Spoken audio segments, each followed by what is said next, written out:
Hello दोस्तों कहते हैं कि जैसी आपकी सोच होगी वैसे ही आपका भविष्य होगा और जैसा आपका भविष्य होगा वैसे ही आप आने वाली जनरेशन को बुद्धि और ज्ञान देंगे। ये निर्भर करता है, ये तय करता है कि आपकी सोच क्या है। दोस्तों जेम्स एलन की एक किताब है एज अ मैन थिंक्स, जिसमें यह बताया गया है कि हमारी सोच की ताकत क्या है। और दोस्तों हम जो सोचते हैं इसका हमें अक्सर पता ही नहीं चलता कि हमने अपनी क्या सोच बनाई है, वह सोच हमारे लिए कितनी फायदेमंद होगी और कितनी नुकसानदायक। तो आज हम दोस्तों इसी किताब के कुछ पहलुओं पर बात करते हैं, जिसमें से पहला है सोचने की ताकत को समझें।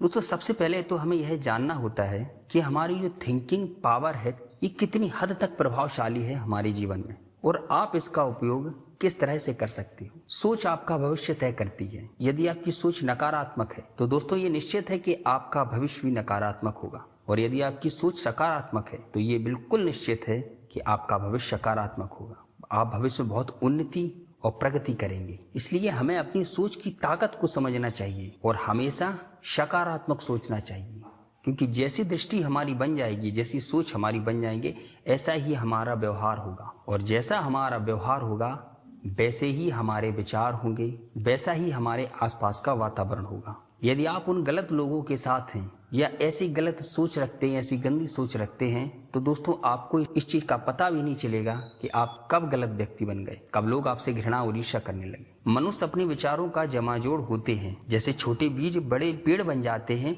उसी तरह से हम वैसे ही बन जाते हैं जैसे हमारी सोच और हमारे विचार होते हैं। एक छोटा सा विचार किसी बड़े निर्णय का आधार बन जाता है जो आपके जीवन को बदल सकता है, क्योंकि आपकी सोच ही आपके द्वारा किए जाने वाले कार्यों की मूल होती है। इसकी ताकत को समझें।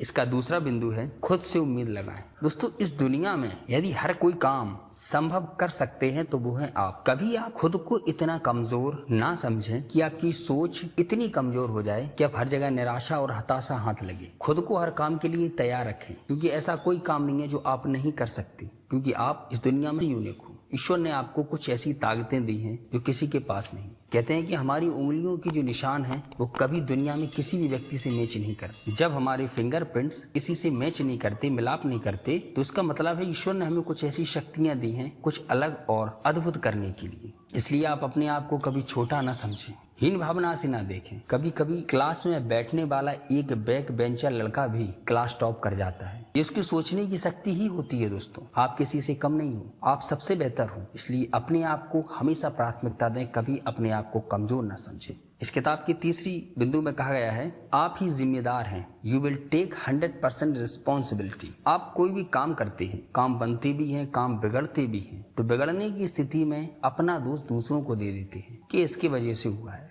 जबकि दोस्तों उस काम में जो काम बिगड़ा है, जो काम बन नहीं पाया, उस काम में पूरी तरह से हम ही इन्वॉल्व थे। हम ही ने स्टार्ट किया था, हम ही ने उस काम को किया और हम ही आज हार गए। और दोस्तों ये दुनिया की सबसे बड़ी गलती होती है जब हम अपने काम का दोष दूसरों को देते हैं। आप किसी व्यक्ति के चरित्र का वर्णन उसके जीवन की परिस्थितियों को देखकर नहीं कर सकते, या आप किसी के जीने के तरीके को देखकर यह अनुमान नहीं लगा सकते कि वह आने वाले समय में किस हाल में रहने वाला है। इतना तय है कि आप आज जिस हालत में है, जिसके लिए आप ही की सोच और एटीट्यूड जिम्मेदार है। अगला बिंदु है सोच को लेकर सावधान। आप जो सोच रहे हैं उसको लेकर सतर्क रहें, सावधान रहें। बात केवल जीवन की कुछ प्राथमिकताओं को तय करने के बाद चंद लक्ष्यों को अर्जित करने की नहीं है। आपकी सोच के पोर्टल का आपके व्यक्तित्व का भी बड़ा असर पड़ता है। सकारात्मक सोच का एक लंबे और खुशहाल जीवन से सीधा संबंध है, वही नकारात्मकता आपको समय से पहले ही छीन और नष्ट कर देगी। सोचें सावधानी से, समझें सावधानी से, करें सावधानी से। दोस्तों किसी काम को यदि हम पूरे दिल और दिमाग से नहीं करेंगे वह काम कभी सफल नहीं होगा। इसलिए इस बात का हमें ध्यान रखना चाहिए कि जो हम काम करें उसे पूरी शिद्दत के साथ, पूरी आस्था के साथ करें। इसका अगला बिंदु है अपने दिमाग को उर्वरक बनाएं। अपने दिमाग को किसी बाग बगीचे की तरह देखें।